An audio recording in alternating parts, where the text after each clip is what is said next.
Humans spent our evolutionary history surviving in close-knit physical groups. Today, a significant portion of social interaction occurs through screens, while we sit entirely alone. Clinical psychology and neuroscience define loneliness as an acute evolutionary biological starvation signal, a body's demand for physiological regulation. To understand why this epidemic is happening, we have to look at human connection as a system built on three distinct layers.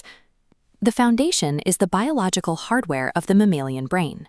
Above that sits our environment, the physical, sociological infrastructure required to support that biological hardware. And at the top is the technology we deploy to patch the system when the physical infrastructure breaks down.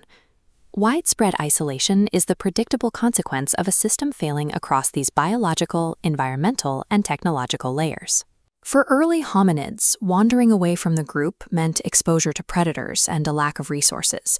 Physical separation was an immediate existential threat. To ensure survival, the human brain evolved a neurochemical reward system designed strictly to keep the group physically together. This system requires specific physical inputs to activate. It relies on facial mimicry, physical proximity, and the nuances of vocal tone. When we receive those physical cues, the brain releases oxytocin. This hormone actively regulates the autonomic nervous system, lowering our heart rate and signaling that we are safe. When we are chronically isolated, that system flips. The brain interprets the lack of proximity as a threat and floods the body with the stress hormone cortisol. Loneliness is a measurable, highly stressful physiological state. Your body is aggressively demanding physical proximity to regulate itself. This introduces a documented paradox in social neuroscience. If loneliness is a biological mechanism designed to drive us toward other people, why do chronically lonely individuals often actively withdraw from social contact? The answer lies in the amygdala, the brain's threat detection center. During periods of isolation, the amygdala becomes hypervigilant. That state of alarm creates active interference.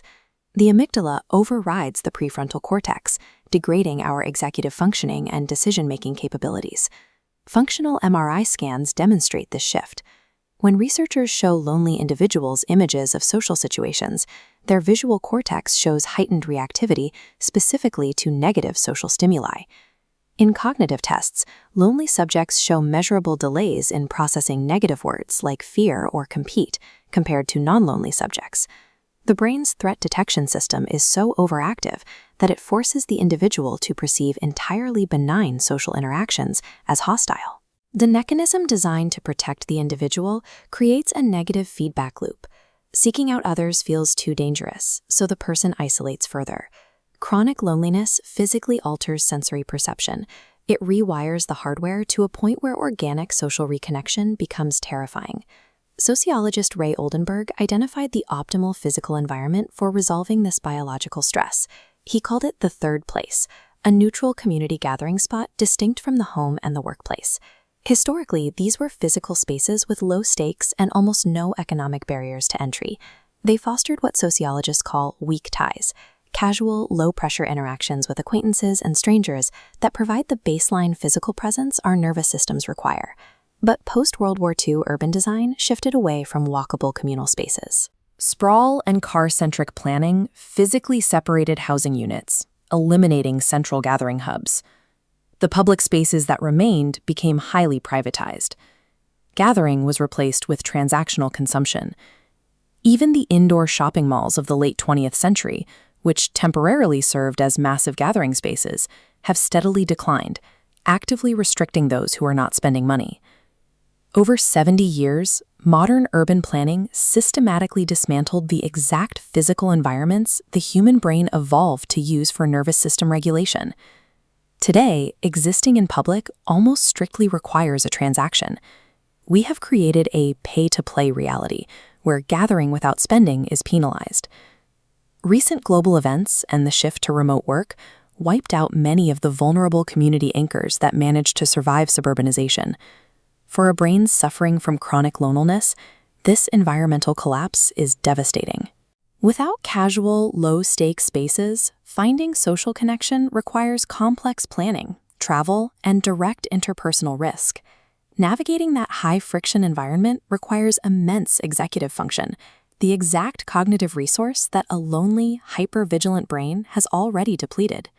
Faced with a biological need for connection and an environment stripped of the infrastructure to provide it, millions are turning to generative AI chatbots. These users are substituting physical human relationships with artificial agents because the technology completely bypasses the friction and the threat response of the physical world. These AI systems are highly effective because they leverage a psychological framework known as anthropomorphism. Users naturally project human traits, motivations, and empathy onto what are essentially calculated algorithmic text outputs. For individuals with an anxious attachment style, the AI acts as a perfect mirror, providing an endless feedback loop of reliable, constant reassurance. For those with an avoidant attachment style, the system removes all physical vulnerability. The user receives the simulation of support without the risk of interpersonal judgment. We are witnessing the mass formation of two-way parasocial relationships. Instead of a one-sided connection to a media figure, the algorithm responds, adapting to the user's input to simulate intimacy. Generative AI acts as a highly effective psychological analgesic. It hacks human attachment frameworks to provide acute symptom relief, circumventing the risk of physical human judgment entirely. When we compare the mechanics of physical human connection against human AI text interaction, the true cost of this adaptation becomes clear. Psychologically, the algorithmic patch works. Studies show interacting with companion chatbots successfully reduces the immediate, conscious feeling of loneliness in the brain. But there is a fatal biological gap. A disembodied artificial intelligence cannot provide the autonomic nervous system with the physical cues it demands. A text-based interaction on a screen cannot trigger facial mimicry. It cannot provide physical resonance, and it cannot induce the oxytocin release required to genuinely regulate a mammalian nervous system. We have constructed a system that bridges the psychological gap, but fails entirely to reach our physical biology. AI companionship serves as a technical stopgap for a collapse in our physical infrastructure. By replacing our physical gathering spaces with algorithms, we are successfully treating the psychological symptoms of isolation, but we are quietly starving the biological engine of the shared physical space that it so desperately requires to survive.